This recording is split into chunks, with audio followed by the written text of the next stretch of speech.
you have more of a production going on. And you're getting real checks associated with it. Not somebody's like, oh, I'm gonna buy this next week.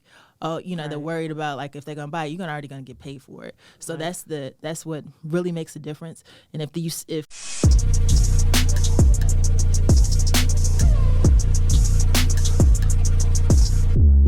What's going down? Welcome to another episode of the Connections Hub podcast, where we connect you to everything business related. Now, I'm super excited for this episode because I'm actually sitting here with JoVonne. I'm not going to steal her thunder, so I'm actually going to let her introduce herself and what it is she do. So go ahead and take it over. Hey, thanks for having me. I'm JoVonne Walker. I am a marketing strategist and owner of Think About It. We work with small businesses, also nonprofits, and some corporations as well in terms of building products, building services, and pushing that message about what it is that you do. So I'm enjoying this little setup here, and I'm so excited about talking about what we do in more detail. No, definitely. That's my setup too. It's my first, you see my second time here. Y'all gonna see the first one, but I like this setup as well. So let's get into it. So where is it that you from? Where are you from? What brought you to Houston? Okay, so I'm from Cincinatti, Ohio. You just got here, right? Yeah, legit. It's been like 9 months now. Oh. Yeah, why the move? Fresh. What's up? It's a change of scenery, more opportunities here. Cincinnati is a great place, but also Houston is also a great place too. So I wanted to see what I could do here as well. So.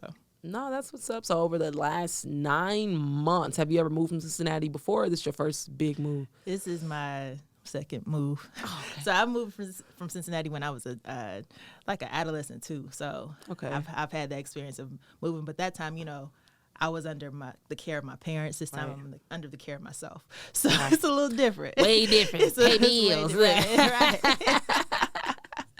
A little different. No, that's what's up. So let's talk about the opportunities that you came to Houston looking for. How has that been, and have you found any of the opportunities that you originally came here for? Yeah, for sure. So my goal when I first moved here, I was like, I'm gonna go network like crazy.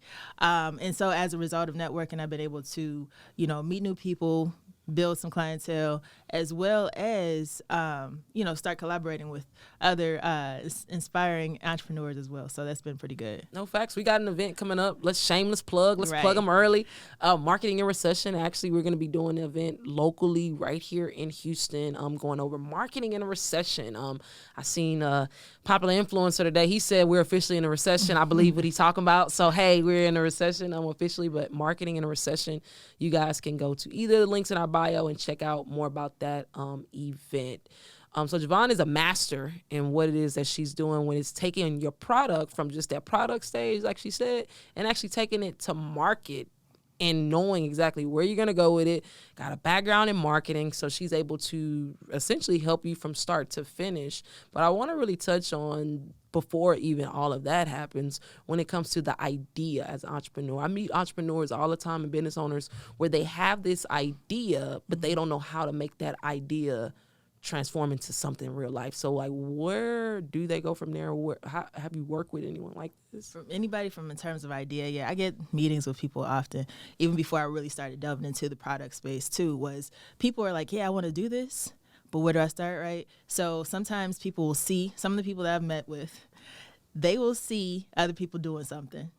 They got a cup, I want to make a cup, right? And it's like, okay, what's the purpose for you doing that? Right. Well, because I see they're making a whole lot of money off of that. Well, what do they do? Do you know all the structure in which they're doing? So it's helping them understand that there is more than just, I want to make something. You're going to have a dream about doing something that's great, but let's make a strategy associated with it. Let's put a why behind it. Right. Do you want to solve a problem with this particular cup? Do you want to solve a problem with, help people drink better with the cup that you create? So helping them through that whole process is what really makes a difference. Like, you need to understand the why. You need to understand how it's going to be valuable to the audience in which you're serving, those target groups of people that want this particular item. And then also you want to take into consideration, is it profitable for real? Right. No, facts. I think a lot of those questions are questions you should probably know before you start a business. Mm-hmm. But shamefully, it's usually stuff that we figure out or have to figure out after we already started a business, might not be making as much money as we like. Right. Then we start thinking about, okay, well, what was the why? I don't know why, man. I just started a business. So, no, that's good. So would you say is that something you help business owners with, or is that like you just were known for family and friends and that's what got you into what you're doing now? Or so what got me to what I'm doing now is from the marketing side anyway, I had volunteered a lot with my church at the time. I was doing a lot of things in terms of plugging different events and selling tickets and all that type of stuff. So I was really getting into that, understood that, got into the whole messaging aspect of it, started seeing like businesses, they were pushing stuff, but it wasn't right. Like it wasn't, what was being said wasn't stated correctly to the point where I would want to purchase it. But I saw it and I saw how incorrect it was and what it could be better. And so instead of me just saying like, okay, that's wrong, let me create something. So I started with content writing. Built out the aspect of content writing. So I was writing for people that didn't necessarily know what they wanted to talk about or what they wanted to say, or didn't have the actual words, or didn't even have time to create content. So I was creating all the content for them. As time progressed, I realized like that's really not what I want to do, because I want to help them, but at the same time, I want to encourage them to do it themselves. Right. Started coaching, consulting, and then recently really got into like the product space. My background outside of marketing is I worked for the Kroger company for 12 years. So I learned a lot about products, just being in the stores, like just seeing how they flowed, started working also in pricing, with like building out competitive data associated with what's going on within a product space and things of that nature.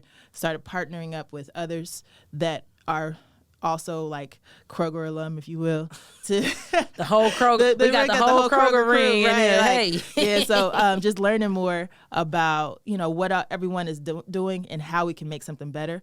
We see like a lot of times that minority brands are not getting the visualization or awareness as they should. Right. And so it was like, hey, let's do something where they get that. They get some more awareness on shelves in major retailers or something along those lines. So that's where I kind of got into that in the past, I would say 4 months. But because of the other skills and qualities, that's why it makes it a little bit easier to kind of flow into that space too. No, yeah, exactly. Because everything you've done up until this point is just like a little bit of this, a little bit of that ultimately made exactly what you're doing now to where you can speak on several different aspects of somebody's product or somebody's business. But you touched on something that I wanted to kind of dive in deeper, where you said minority businesses aren't getting, I guess, the exposure or the awareness that they should be getting. And what would you say contributes to this, or what's the issue, or what's the why, I guess, behind that? I would say that the reason why oftentimes many minority brands don't get in is because some of them don't know where to start. Ignorance plays a big part in terms of that. It's like, well, I want to do this, I want to get there, but they may not know what they need to have financially for that.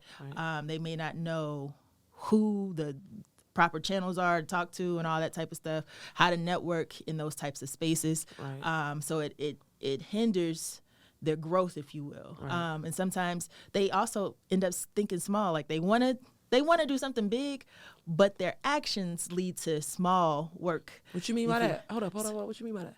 So I want to make $1 million, but I'm selling my stuff for 2 cents.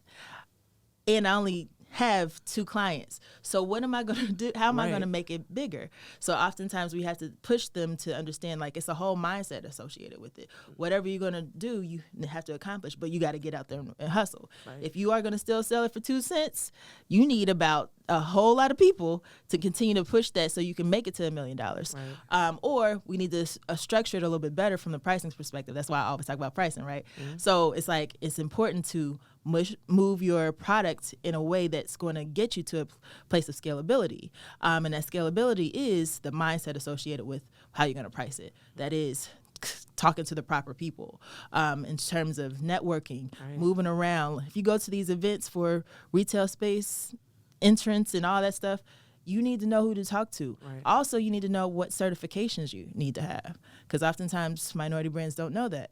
I need to have a certification to get into a corporation to sell my product here or to sell my product there. Right. They're just thinking, well, I can just walk up and do it. You can't, first of all, you got to have guts, so you're definitely doing that. Hey, but at the same time, there's some knowledge that you still need to have along the way.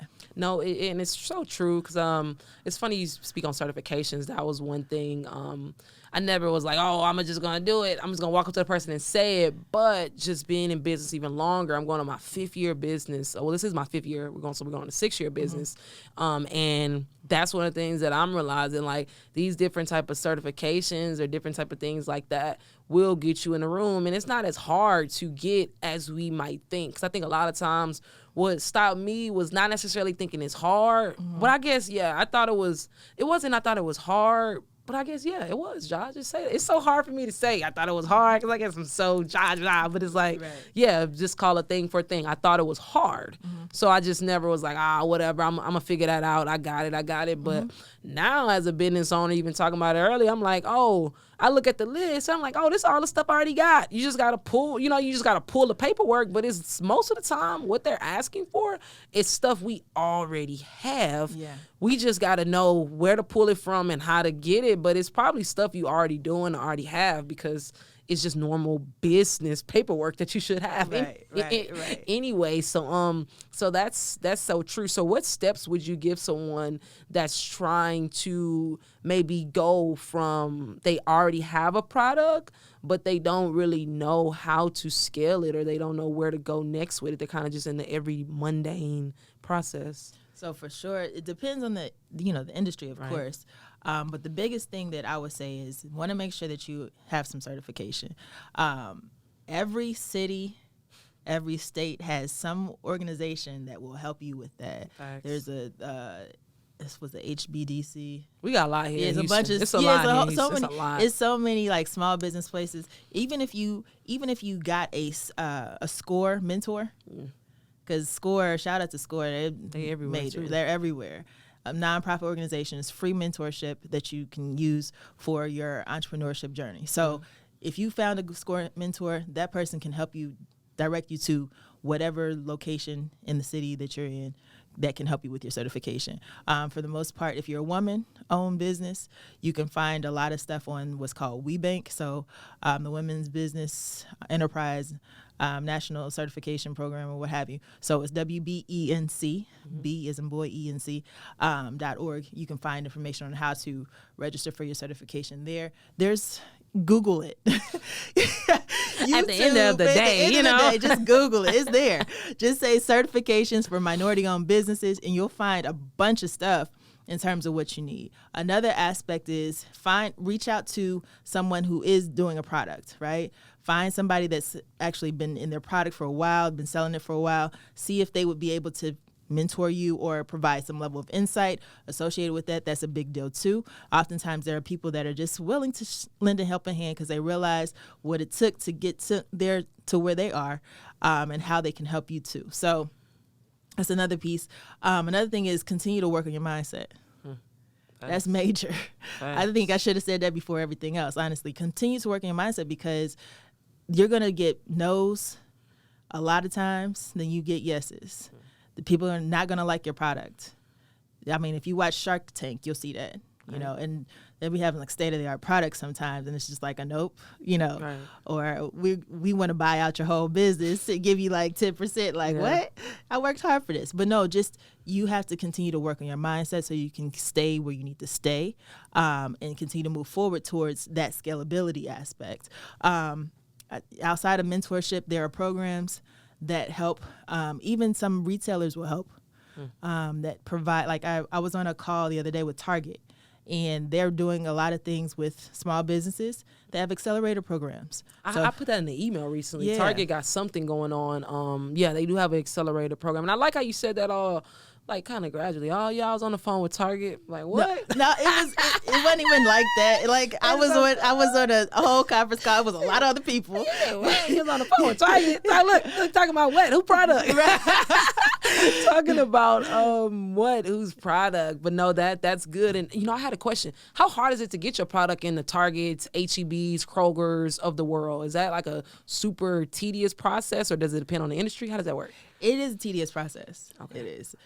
Because you think about the research and development associated with your product. You might have a great product, but then at the same time, does it meet the standards of like regulatory agents like FDA or something along those lines? How you figure that out, though? How do you figure that out? Yeah. Oftentimes, that's when mentorship comes into place. Okay.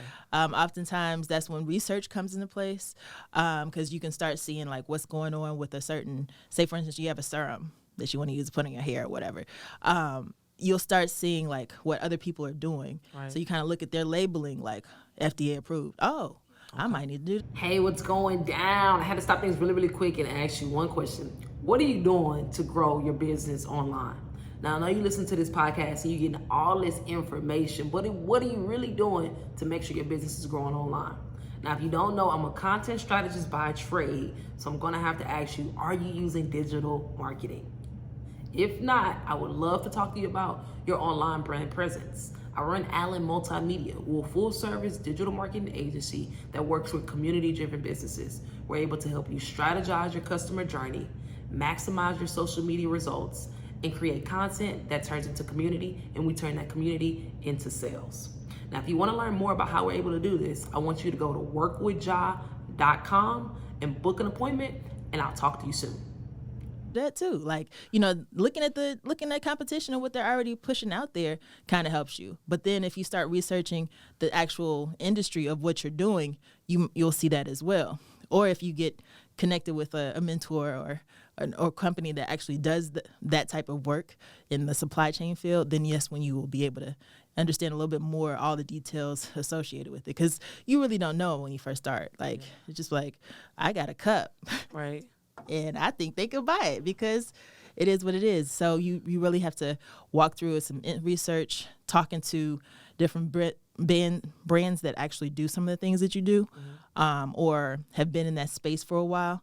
And they can provide some level of insight in terms of like something that they may have done. They may not give you everything, but they're going to give you something, so that you can work off of. No, I think that's like a product's dream to be in, like, you know, these big corporations and these big stores. Can you talk about if this happened to you or one of your clients, how does that change a business owner's like trajectory when they get inside of like a big box store? First of all, if they get inside of a big box store, that puts them really on the map. Like, it's like when you get a big box store, granted it might be in a region, but you're in that store, so that gives you more, you know, street cred, if you will, about what you're doing. And on top of that, it starts increasing your profitability too, because now you're not producing just a little bit, but you have more of a production going on. Right. And you're getting real checks associated with it. Not somebody's like, oh, I'm gonna buy this next week. Oh, you know, they're worried about like if they're gonna buy it, you're already gonna get paid for it. So that's what really makes a difference. And if some brands see that you're already in one big box store, then they might want to take it on in another store and things of that nature. So that adds more to your getting in the spaces that you need to. No, that's facts, man. You know, so again, going back to it, how hard is it for me to get in there? How hard? Listen, I would say in terms of your getting in there, depending on what it is that you have, it could take a year. It could take a year and a half. It could take 2 years. It just depends on all the steps associated, whether it's from the research development side, whether it's from the manufacturing, finding a good manufacturer for you, finding a good other sourcing agents in terms of like, you know, small pieces associated with what you need for your main ingredients or what have you. Those things play a part. Your finances play a part too. Getting the proper funding for it. That is a big deal. Like, you can get funding, and there's funding for minorities, right? There's funding to help you create your product or like source and find manufacturers, or do you use the funding for that? You use the funding for that. Okay. So you just got to be smart with your money. You got to be smart with your money, and you got to find especially if you're a minority business. Now, everybody can get funding, but there's a lot of things for minority businesses too that you just don't know about. You just got to kind of reach out, research, find, like, search Google. I'm telling you, Google. Best friend, man. Best Google friend. go hard. Yeah, so you can find a lot of things about, especially if you've had a business for at least a year, built up some income associated with it. Like, if you're trying to start from scratch, it's going to kind of be a lot more challenging because you won't have the capital that you need to get in. But once you get into that place where you have the funding, because it's not the cheapest. I was about to say, how much? That's my next question. Like, around about how much would you say? I know it depends on the product. It probably depends on the service. But like, first of all, let's take a couple steps back one sec. What does that team look like? What type of team do I gotta have to have all this? You said research. You said like product, looking for this and this. So what does my team need to be made of to really get this done? Your team needs to be made of just more than one person. Okay. There are people that have been able to get into big box brands because they just got it, right? by themselves, they were able to do it. Of course, they had to take some work. I would say in terms of like getting yourself together, you would need to have like a good structure in terms of, okay, this is what I have for my base manufacturing. Say, for instance, you're doing it in a kitchen. If you're creating something there, like a commercial kitchen, and you want to get into a bigger manufacturer, well, are you the only one that's working in this commercial kitchen, or do you have somebody helping you? Right. Having a secretary of some sort or administrator to help you like deliver messages to all the suppliers and all that stuff that you need to. Right. You need to have an accountant that helps you say like what you need to be spending on, because that's important. Right. Any business really needs that. But at the same time, when it comes to getting into these bigger box stores and things of that nature, you need that. Like, because they're going to be looking at they're going to be looking at various things associated with, your funds and your taxes and all that stuff and how that affects moving forward. So, because they're building a relationship with you too. So they got to make sure that who they paying is going to keep up with what they got, right? No, facts. So is there like a department, or who would be, I know I'm not contacting the CEO, so don't try to contact the CEO yet, guys, but who's that first person that you would contact if you say, I want to be in something like a Target? Who would be that first person I should probably look for? I would say definitely look into the diversity supply chain area. Like, so they have diversity supplier departments. Okay. So like if you were associated with like the certification WeBank, for instance, they do these calls on a regular with various businesses, whether it's Amazon, Walmart, Target, a whole lot of everybody. And they'll have their diversity supply chain department talking to everyone that's on that call, so that you know exactly what processes need to be followed to get into those types of stores. Oh, yeah, that's dope. That's easy too. That's what I'm saying, man. These things that people do sometimes be like, man, they did so much, and they do, but it really be just get on the Zoom call. Yeah, just get on the Zoom call, and then because some of these things are, of course, you might have to be a member for some of those, but at the same time, there might be something that's open to the public too. Right. That you can find out, like even here in Houston. They have different things, like ION, for instance. Yeah. I haven't seen one. I have seen some things for like certification for the city of Houston. So just imagine if you had something that the city could use. Right. They've had events specifically for how to talk to the buyers for the city, right, so that you can sell those products to them. So. Right. Right, so just knowing and don't be afraid to pay the membership fee, guys. Don't be afraid to pay the membership free. If it costs a membership fee, be a member. The benefits make sense to your business. Definitely. Yeah. And you say you were at Kroger for 12 years, which is a fairly long time, but Kroger gave you all this game that now you're able to take to just your regular entrepreneurship and build your business. So when it comes to and talking to a business owner that might be in that same predicament where they might work somewhere where what they're doing is something they can see themselves doing as just a business by themselves, what steps did you take in order to maneuver into your own business from Kroger? I think the steps, I soak in a lot of information. Okay. So when I say that, I literally I'm very inquisitive. So you're going to teach me something, and then I want to know more. Okay. So I'm the type that's like, I'm going to learn this, but I'm also going to use it too. So when it came to like me stepping out into my own business, I was taking my marketing thing that I had learned outside of Kroger. Sure. And then I was also connecting my competitive data information with it. But then it was just like, okay, I'm going to just do that. I'm going to do that. As I'm moving along in my full-time entrepreneurship journey, I'm like, hold up. I learned this at Kroger about policies. I learned this about... So you didn't even notice at first? It was like some of the stuff I wasn't even realizing while I was doing my thing, because I just wanted to be on my own, right? But then as I'm going about it, it's like, hold up. I learned all this stuff here. I can start employing it. Right. In these places. Like there's like different steps that I've learned, like different little nuances that Kroger had that I would take those same things and start applying it to whoever I'm working with, because it helped. I figured if it worked there, definitely gonna help with them. So that's something that I really wasn't when I left. Like, oh, I know all this stuff from Kroger. Right. Yeah. Yeah. That's not. I learned so much. No, it was just like I'm gone. Like I'm out of here. I'm doing my own thing, Right. you know? But as time progressed, that's when I realized, yo, like I've learned this stuff. Let me utilize it. There's no reason for me not to. And then I think some of it was already embedded in me too. So I was just like the back of my hand. So I didn't even realize I was already doing it. Right. But then I started taking a real deep dive into the focus of, let me start utilizing the stuff I learned over these years. No, facts. I think a lot of us go through that because, you know, sometimes you in just that routine, like you just doing a routine. And sometimes we forget that what might come easy or normal to us is a total different world for somebody else. And they're willing to pay you in that world. Right. in that world, if you could just do the thing that you're good at doing. Appreciate you touching on that.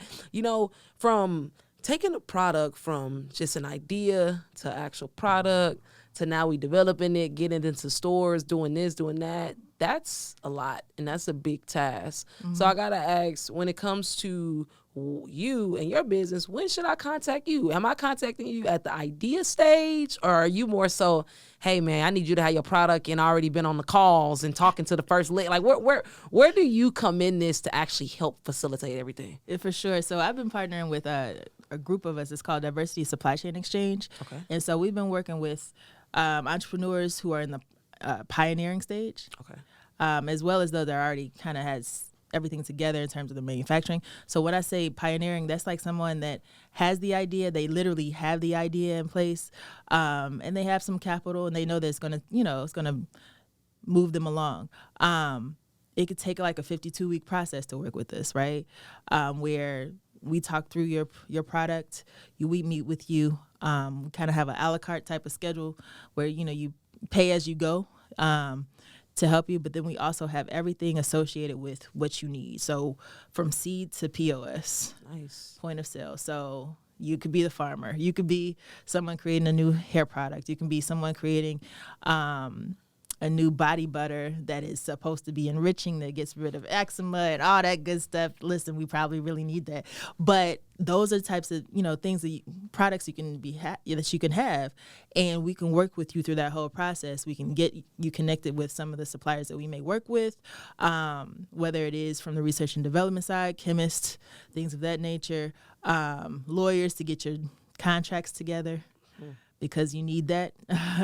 And then also regulatory agents that we have some partnership with as well, so that we can get the proper legal things in place for your product. So every little thing associated with it, to the point of negotiation at the table with a manufacturer, or not a manufacturer, well, manufacturers, yes, and also retailer for you too. So that's what's up. Quick thing, do people usually sell their product? Oh man, I think we still going. I hope so. Yeah, I hope so. But no, it's still recording right there. So do people usually sell their product for the same amount of money that they sold it before they got into the big box store? This is just just a question of mine, just out of curiosity. Sometimes no. More or less? Sometimes it could be less. Huh? Why? Because if they were manufacturing it at home, so it costs more. The costs associated with, they may not have had the proper sources for the ingredients. Right. But once you get into the place where you're doing mass manufacturing, mass production, you have to look in terms of how much that little piece of ingredient is. Right. So the sourcing could be different from where you're getting some of those things. And that could end up being that you're selling something that used to sell for like $12.99, you could be selling it for $10.99. Or you could just make it a luxury brand and just continue to make it for $24.99. It all depends. No, I'm in Target now. Right. Price went up. You know the vibes. Right. Price go up. You know the vibes. But that comes with the whole brand look too, because when you brand something like on a different level, it doesn't have that same little label it used to have. So we changing things. We're making it a little bit better. We're making it brighter. We're making it worthy of everybody wanting to purchase it. Yeah. And we're making it like a go-to item in the luxury space. So we FDA approved now. Yeah, it's legal. I'm playing. No. Yeah, we got the papers. So no, man, this is cool. This is cool. So I'm not gonna take no more information from you because I don't want you to charge me. You gave us a lot. Too much to where if somebody wanted to contact you about taking their product to the next level, where can we find you? Oh, for sure. So you can definitely find me on Instagram, JoVonne Walker. JoVonne S. Walker. You can go to www.jovonneswalker.com and find me there. You can schedule some appointments that way too. Every platform you can find me, honestly. JoVonne. 1 second. Spell it for us, because I know three JoVonnes now, and they all spelled different, and you one of them. So oh my God, yeah, I met another one too, by the way. So my name is spelled JoV as in Victor, ONNE. And then my last name is Walker. So if you put me in Google, you'll find me, honestly. Great. I was like, 3 JoVonnes. They all spell different. No, again, this has been super, super great. Thank you so much for joining me and educating the audience on how to take their product to the next level and really scale and get into a bigger box store. But that's going to be it from us, guys. Thank y'all for tuning in. Catch you on the next one.